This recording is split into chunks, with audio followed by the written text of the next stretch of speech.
माझं नाव महादेव नामदेव लाड, मुक्काम पोस्ट कुंडल, तालुका पोलूस. आज आपण आमच्या लिंबूबागेमध्ये उभा आहोत. गेली 10 वर्षाला लिंबूबाग आहे आमची.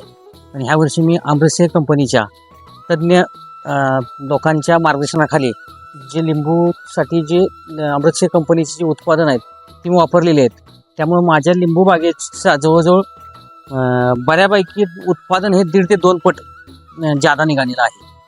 आणि इतकी ह्याला रसरशीतपणा आहे की 1 नंबरमध्ये लिंबूचा प्लॉट आहे आपला. आणि लिंबूचा माल पण भरपूर मोठ्या प्रमाणात निघायला लागलेला आहे. सर्व शेतकऱ्यांना आवाहन करतो की आपण अमृतसेर कंपनीचे प्रॉडक्ट वापरावेत आणि जमिनीची सुपीकता व मालाचं भरघोस उत्पादन घ्यावे, एवढीच मी विनंती करतो. जय गोमाता, जय गोमातरम.